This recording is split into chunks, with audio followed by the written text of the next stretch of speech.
Sometimes, my friends, you're just in the mood for something very specific, whether that's a nice, cosy movie that you want to watch on a rainy day, or your favourite curry from your favourite curry house.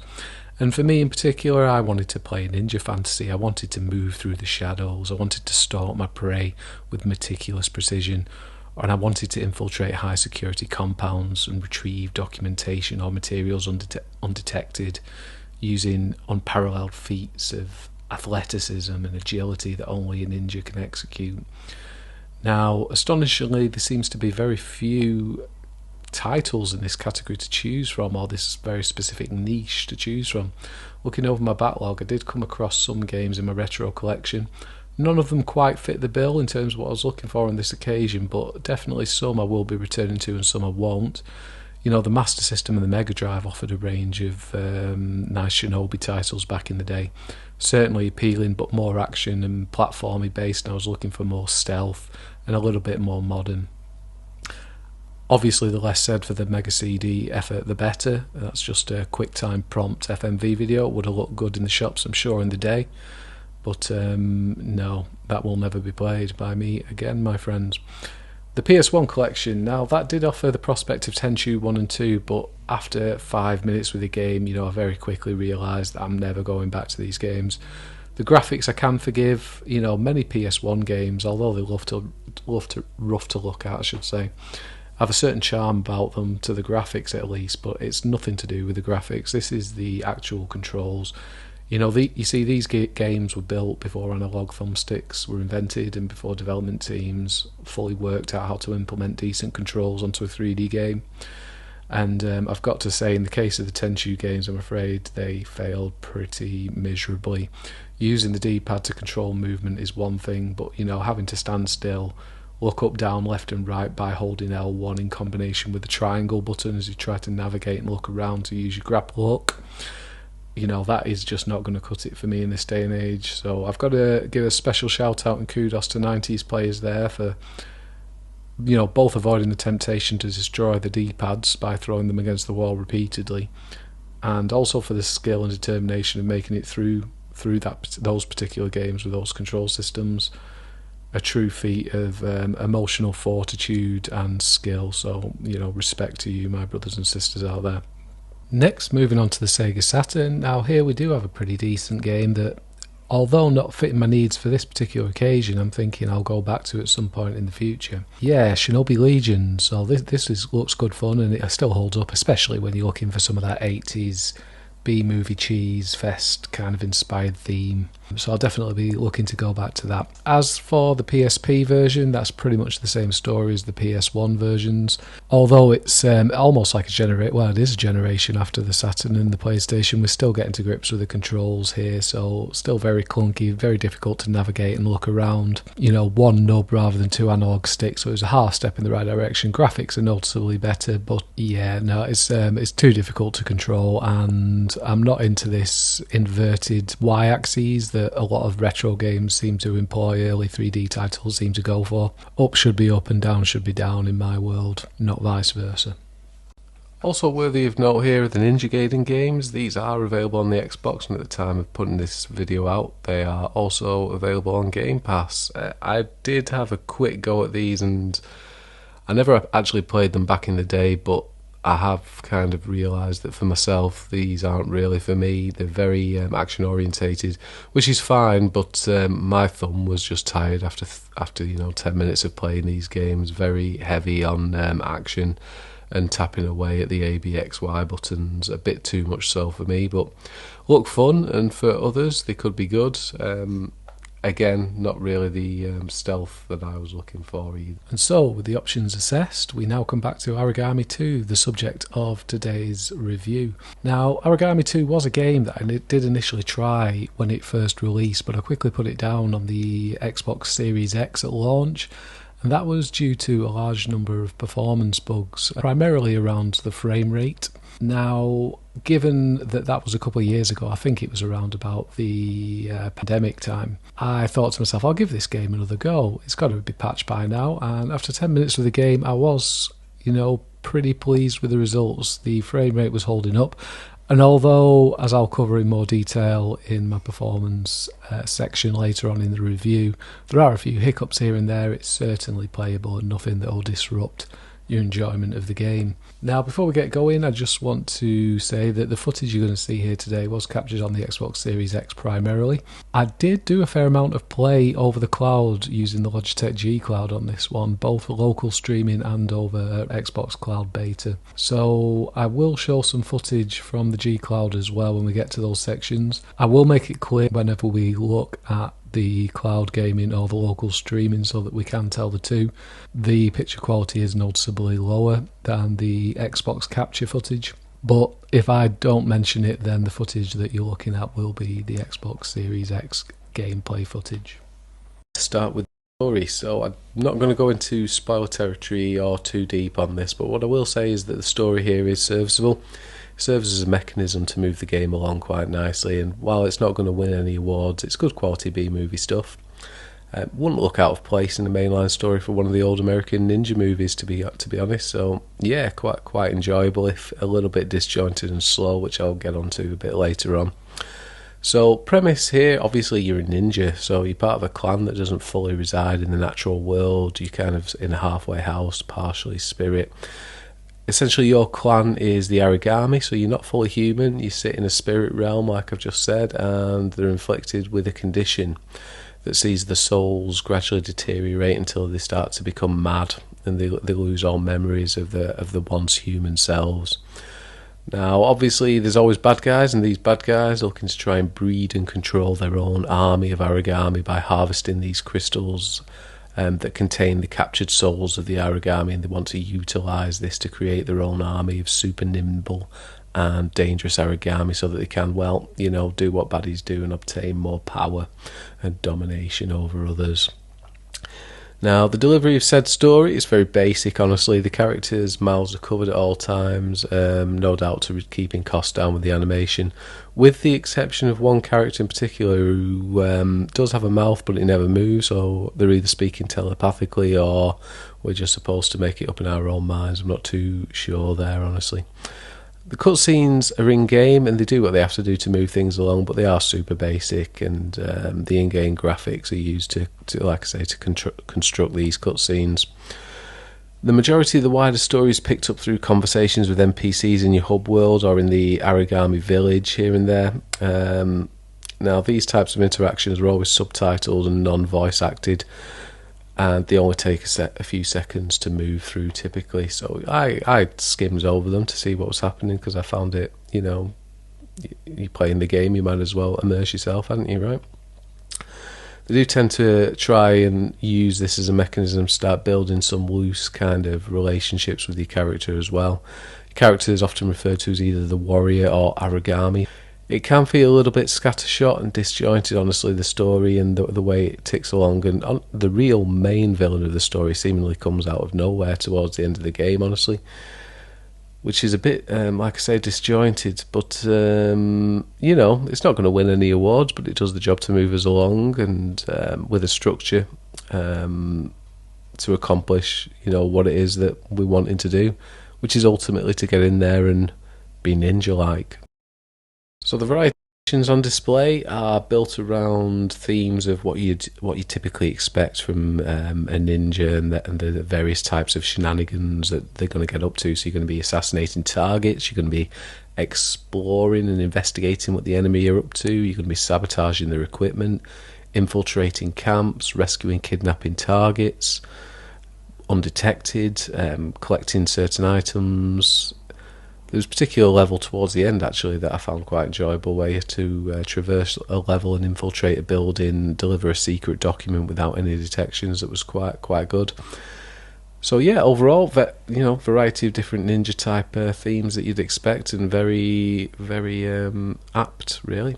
So the game is heavily stealth focused, and especially in the beginning, as you start to build up your skills, you're going to want to try and avoid combat and surprise your enemies as much as possible.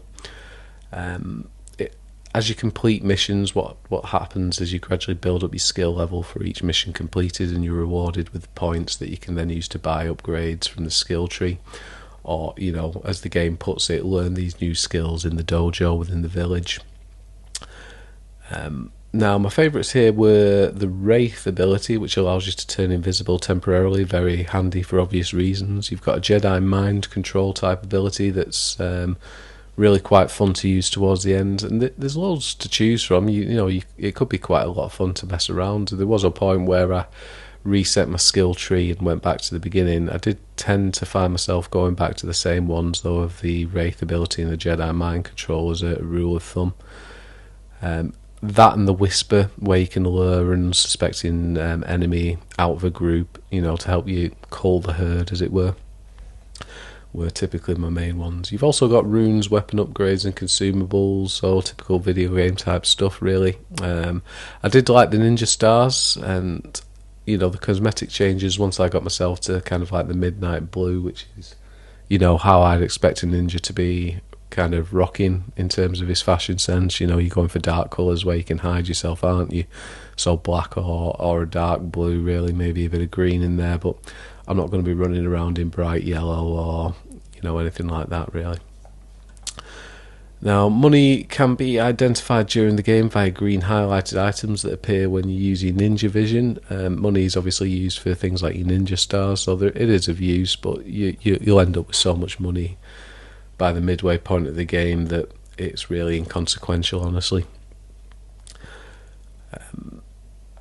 Now, ordinarily, I'm not one for going out of my way to kind of go hunting for stuff like money, but honestly, as the game progressed, I started to find to do this more and more, not just because there was any great spike in difficulty and I was looking to just upgrade myself or get more equipment, which you are kind of capped at in terms of the equipment anyway. There's only so many ninja stars and health packs that you can carry with you on each mission, but I just did it because I was enjoying the gameplay mechanics, honestly, and having quite a bit of fun living out that ninja fantasy. So yeah, I thought I'll sneak round and steal a bit of extra money while I'm at it a lot of the time. Now, each mission in the early stage, it isn't very long, honestly. If you're aiming to get through each level as quickly as you can probably power through in somewhere between 8 to 15 minutes, even faster if you're replaying a level for whatever reason. You know where the enemy placement is. On the other hand, if you're aiming for the perfect run through with no enemies being alerted, or maybe you're going kind of Anakin Skywalker Sith-like ninja on it, and you're looking to eliminate the full camp in classic dark side style, you can take as long as you like. Typically around 30 minutes for maybe for the earlier levels, depending on how ninja you are. So this makes it nice for when you enter and you want a quick pick up and play type session, or if you want to fully immerse yourself in the ninja life. Now, you can die and continue the session with once, but if you die twice, it will reset you back to the beginning. Enemies that you disposed of if you at the first death will remain dead, but the enemy that killed you tends to remain alert on the level to your presence, even though you spawn back into the map. Obviously, eventually, they become unalert, as all games do, really, and that will happen after about a few minutes. I myself, I consider it a failure if I hadn't completed the map with no deaths, but on the odd occasion I did let it slide. Now, there is a few game-breaking bugs here, what I did notice. So there was one instance where I'd pretty much completed the level, but I was trying to make my escape and the enemies caught me. I died, but because it was my first death, I spawned right back next to the exit portal, so bit of a gap in the gameplay there. Honestly, it felt like a bit of a cheat when I completed that level, but I didn't have the time or the inclination to go back and redo it. I just took it.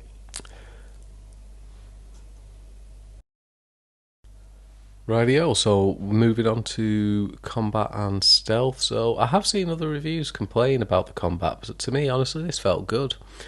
So, don't get me wrong, it's no Sekiro, but it is serviceable, it's fluid and it's smooth, and in some cases quite satisfying. So particularly as you level up and you have a number of skills at your disposal, and your shadow dodges that kind of make thematical sense, don't they, with you being partially in the spiritual world. So you execute these alongside your Jedi mind tricks and your invisibility skills, and you feel quite powerful and ninja-like, With this said, you know, as previously mentioned, the game, it does discourage you outright with combat, and it promotes stealth. Yes, you can engage and win, and the more leveled up you are, the greater the chances you've got at taking on, you know, a group of enemies. But the more effective approach, pretty much throughout the game, really, the approach that's going to give you the more consistent and sustained success is to strike from the shadows and catch enemies unaware, really. So combat is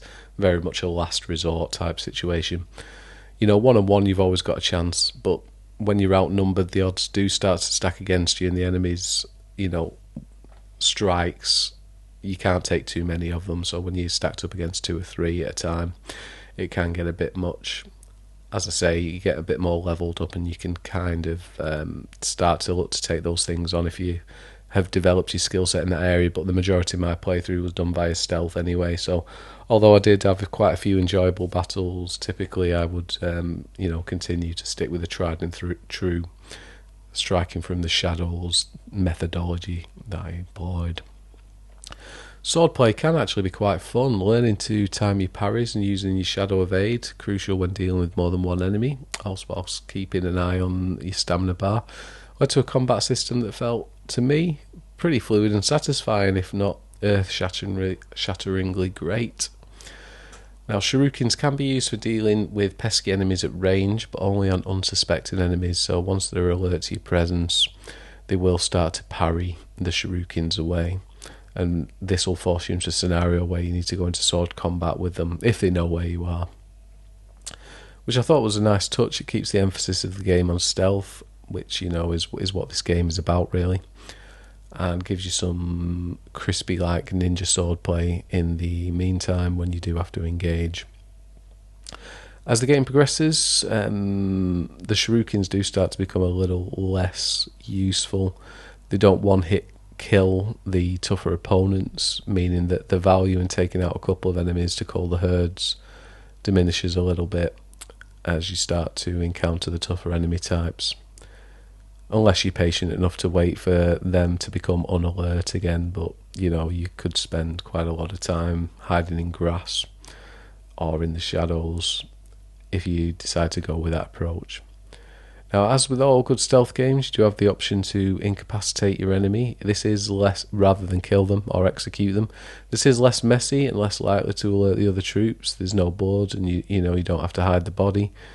But you've given them the opportunity to wake back up, you know. So I typically executed them dark side style, really. You know, if I'm going to be a ninja, I'm going to be ruthless, and I'm not going to give them the opportunity to return to the map. They're being taken out of the game. And the graphics and the performance. So the graphics are obviously a little bit on the basic side, but they are fine for the game. They do look great actually on the GCloud screen. I played a lot of this game on the GCloud, which I'll talk about in that section of the review. They do look less impressive when playing through the TV on the Xbox. You know, obviously you can see here and there that the shadows and the textures are well below what the capabilities of, you know, the Xbox is, and, you know, in general in today's modern hardware, what that's capable of. But I do suspect this game was made on a budget, and the gameplay, and, you know, with the gameplay and the smoothness being the focus, and honestly, while it's no graphical showcase, that's not really what you're playing the game for. You know, you do start to look past this quite quickly. And, you know, honestly, despite the basic technical showing from the game, it still looks and feels quite nice in motion when you're not looking too closely. So there's a decent resolution. If I had to guess, I'd say around about 1800p. And combined with the nice 60 FPS performance, as you'd honestly expect from a game like this on the Series X, the HDR, I think, you know, if not HDR, the colour schemes can be quite nice on some of the levels, especially the moonlit lit levels. The more daytime orangey levels can look a little bit ugly, but yeah, the ones under the moonlight with some nice green and purples and blues in there, they look very good indeed, very pleasing on the eye, if not still a little bit basic. The enemy draw distance is brilliant, honestly, so you can look right into the distance. I mean, you do see the usual video game trickery with distant enemies having the frame rate reduction, so you look at an enemy way into the distance and they're clearly not animating at 60 frames a second, but as they get within a reasonable range they do. And honestly, this kind of stuff doesn't bother me. I'd prefer to have far-reaching field of view with perfectly animated 60 FPS for all the character and all the assets, up close. Obviously, I'd prefer to have it as far as the eye can see, but got to be realistic, haven't we? There are lines that you've got to draw to get a game working properly. And with regards to the frame rate was relatively solid for the majority of the game. There were one or two levels where I did notice a little bit of a stutter here and there, but it was so infrequent, very rare, and never impacted the gameplay, so it didn't impede my enjoyment or cause any frustration, really. This is just an observation, really, of the performance. Overall, it's a pretty rock solid 60 FPS, and you shouldn't have any concerns there. Okay, let's talk about the music, sound, and audio. So the music, especially the wistful, ancient Japanese-esque music that you experience in the hub world, was quite pleasing initially. Unfortunately, this track, to me at least anyway, appeared to be the only one on offer within the hub world, and the music within the game is relatively samey. I say appeared to be relatively samey because at about the halfway mark I turned the music off. Even maybe not even the halfway mark, I'd say about 8 hours in, honestly, as I just couldn't take it anymore. It was nice to begin with, and it felt thematically appropriate, but after a period it just got boring, honestly, so a bit more variety was needed. I'd say it's serviceable, and in some places quite pleasant, if I had to summarise, during the period where the track is fresh. But if you play past the halfway mark, I suspect, like me, you'll probably turn the music off and just play with the sound effects as I did. Sound effects are fine, they're nothing, again, out of this world, but, the hook of the sword play in particular sounded good and quite satisfying to me. Outside of that, you're just hearing people move around. Voice acting, it does the job. A lot of it's subtitled, so again, nothing to write home about, but again, does the job. So all in all, sound and serviceable, does the job, nothing special, middle of the road stuff, really.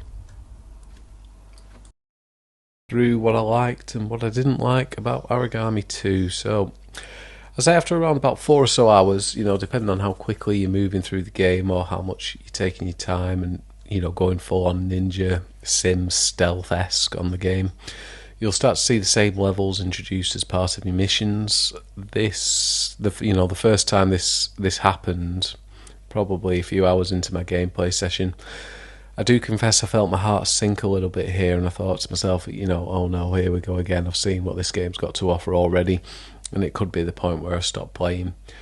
Particularly as the enemy placement seemed to be the same, at least initially. Thankfully this didn't turn out to be the case, or at least somewhat initially.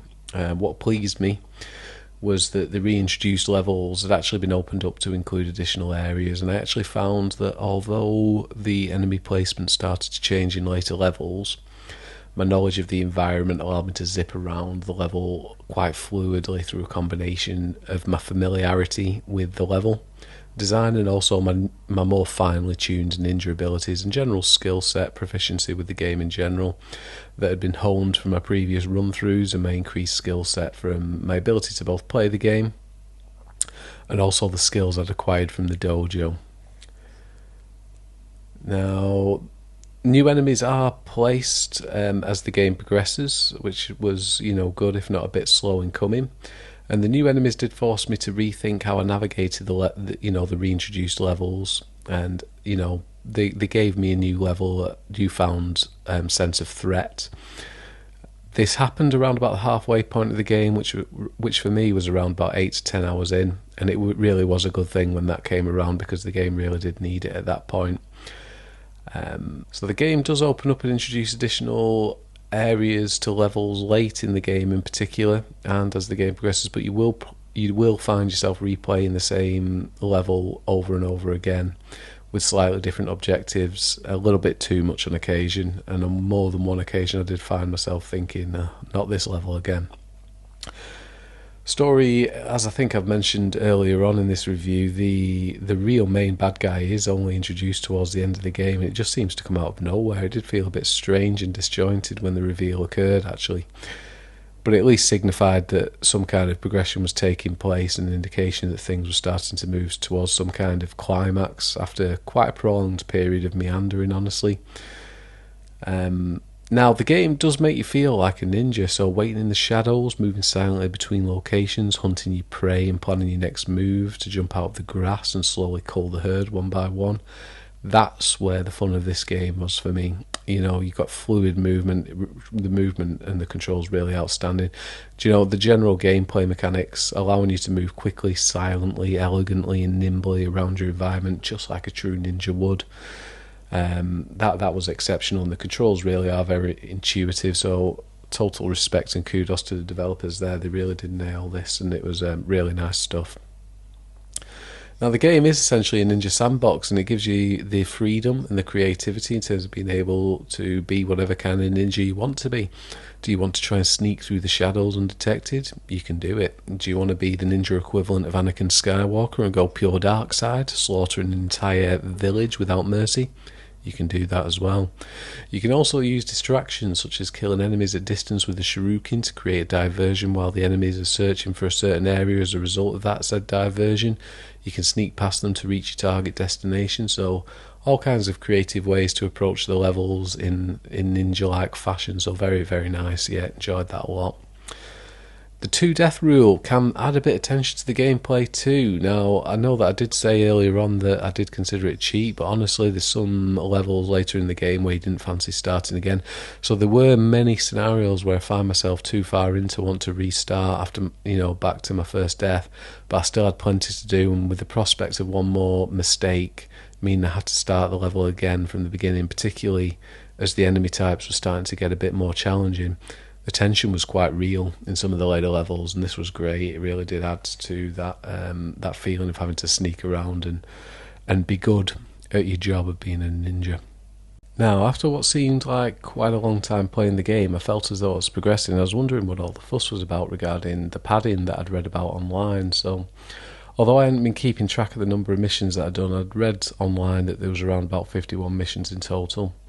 Now, at some point in the game, I thought to myself, I've been playing this for a good while now, and the story seems to be moving along. I must be almost there. But then I got sent on a fetch quest mission to find some materials for a woman's daughter so that we could cheer her up by gathering some materials to enable her to have some fun with her hobby, which incidentally was origami. Now, this is when the alarm bell started to ring, because that felt like unnecessary padding to me, so I thought I'd check out how long or how far into the game I was, because I hadn't been tracking it, and I realised that I was just over the halfway mark with 27 levels that had been completed. Now, I guess this depends on how you look at things. If you buy games and you're looking for longevity and value for money, then you could probably look at this as a bit of a bargain. At the time of speaking, this game was £23 UK if you bought it outright. I myself played it via my Game Pass subscription at the time. But if however you become intrigued by the story and you want to see it through, I guess my advice to you is be prepared. There is quite a bit of padding here, and it will take you some time to get through it all. And it will feel like the game is dragging its feet to artificially inflate the game time. Now, the game does introduce some nice mechanics as the game progresses, albeit slowly, which is kind of a bit of a theme, slowly and repetitively. But of particular note was the concept of enemies connected to one central wizard-type character, which gets introduced later in the game. So if you kill one of the enemies connected to this network of enemies, if you haven't killed this central wizard, they will all become alert to your presence, unless you knock them out, which doesn't alert the network. But what it does do is it introduces a dynamic where you've got to move quickly, because you know that the enemy you've knocked out is going to come back to life, so you need to try and get to that centralised wizard and take him out to weaken that network of enemies. These kind of dynamics are introduced at the same time where the enemy ninjas or the enemy Aragami that are being controlled by the baddies are floating around as well, and these are particularly dangerous opponents that you don't really want to engage with directly if you can help it. You do want to try and find out where they are. They normally operate by floating around on the rooftops, but you do want to try and find them and take them out as well. And sometimes these guys will be connected to that network as well, so it can kind of put you on the clock a little bit if you're knocking people out and trying to get to this centralised character. And it does add, like I say, a nice bit of additional dynamic to the game. It's just a shame that it's introduced so late into the story, honestly. I'd say about the halfway mark. I mean, it does come in relatively soonish, but could be a bit sooner. Now, what I've got to say here is the movement in this game is absolutely phenomenal. You know, I think I've mentioned it before, but it is absolutely worth mentioning again. It adds fun, particularly in cases where you've got to rerun a level as well, and you've got an idea where the enemy placement and objectives are. You can quickly move between locations in this type of scenario, executing assassinations with nice, speedy, and agile precision.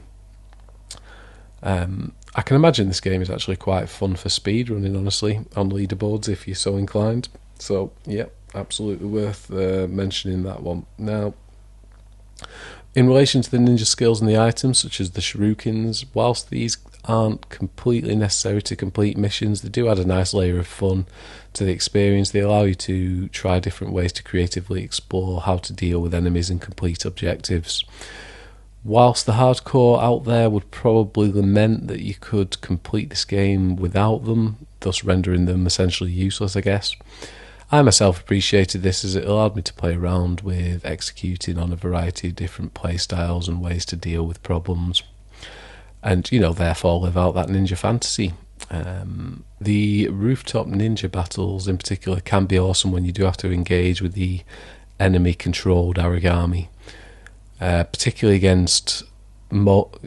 moments where you're fighting one of the enemy Aragami on a rooftop against a moonlit background. It really does add a nice layer of fun and a almost cinematic feel. Now, one of the main weaknesses, I'd say, is the game can feel a little bit basic on occasion. In some of the levels I did find myself killing enemies mere feet from another set of soldiers, where you would have expected them to be able to see me execute their colleague, but they didn't, and they remained blissfully unaware of my encroachment into the territory. So the field of view on some of the lower level enemies in particular can be a little bit immersion breaking, honestly. The game does feel a bit artificially inflated through reuse of levels and music and character design. Could have probably been a little bit shorter, but again, I guess it depends what you're looking for and what you're looking to get out of the game. The game, one of my main frustrations with the combat was the auto-lock system. So I do understand that in a lot of games this is the way to go, honestly, when you're looking to engage in one-on-one, but there were scenarios where I found myself engaged with 4 or 5 enemies, not by design, just as a result of the way that the game played out. And I decided that it wouldn't be wise for me to engage with those 5 enemies. It would be a better course of action to flee and hide and wait for them to become unaware of my location. In those types of scenarios, because the auto lock's in place, it makes it very difficult to run away, and as the enemies are swinging at you, it does kind of stagger your character, so you're not able to kind of get out of dodge as quickly as you'd like. So I did find that a bit of a frustration and something that could have been improved.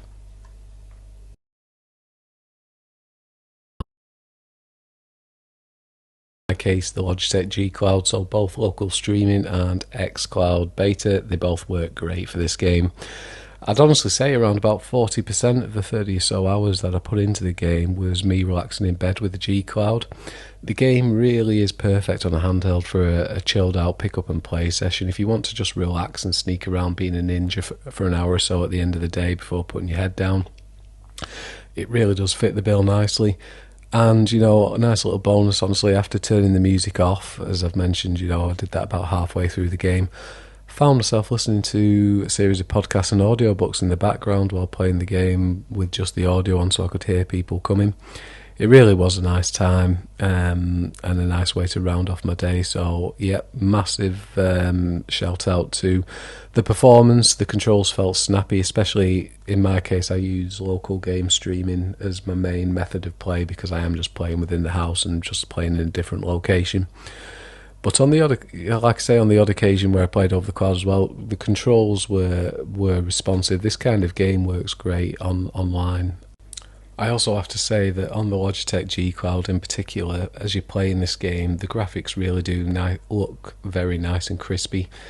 The 1080p, large 1080p screen of the device really makes the game pop, and the graphics actually look better because you're in a smaller viewport than your typical 50 or so inch 4K TV, so it does cover a few of the blemishes as well. An additional benefit of playing on cloud streaming via a device like this is that you're getting that 60 frames. I do believe that the game is available on the Nintendo Switch, but obviously because that's working on local hardware, you're looking at playing that game at 30 frames a second with a lower level of fidelity. So in scenarios like this, the Logitech GCloud is actually superior to playing games like this on a device like the Nintendo Switch. Okay, so let's wrap this review up. So I would say the story meanders, and the reuse of levels, it becomes fatiguing, and assets, honestly, and music. Overall, though, I did enjoy my time with this game, not only because I thought the concept was great 80s B-movie type shenanigans, but also the fluidity of the gameplay and the fulfillment of the ninja fantasy. The game really is a nice casual type of game that can be played alongside one of your deeper, more involved games that you're playing. And it's great over the cloud, particularly in local game streaming. Relaxing in the evenings with the GCloud in bed was an absolute joy playing this game.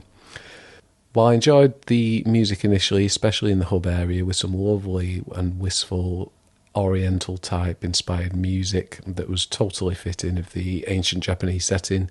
I actually even left the game running on more than one occasion while jotting down a few notes for this review at first, as it had a lovely cathartic effect on me. The music, just like the approach taken with the available levels, is overused to the point where you become fatigued with it. And although it did, on the plus side, it did open up the door for me to listen to a few podcasts and audiobooks while playing the game in the evening. So always look on the bright side of life, I guess, is the moral of the story there. Now, the overuse of the material is the game's biggest downfall. I guess it depends how you look at it. If you're the kind of person that likes to complete a game before moving on to your next one, you may find that you tire of this game and become a little bit frustrated with it.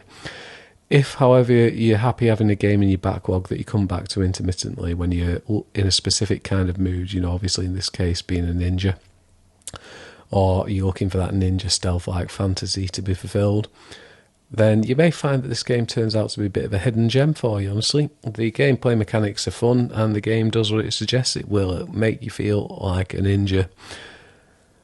And that's pretty much it, guys. I would say give this a try if you've got a Game Pass subscription, if it's still on Game Pass when you watch this video. If you see it going for around about $10, nothing to lose, $10, so £10, you've got nothing to lose. Outside of that, I hope if you're looking at this game and you're considering a purchase and it's above that $10 mark, hope this video gives you some idea of what to expect and whether or not it will be worthy of your hard-earned money. So thanks for listening, and catch you on the next one.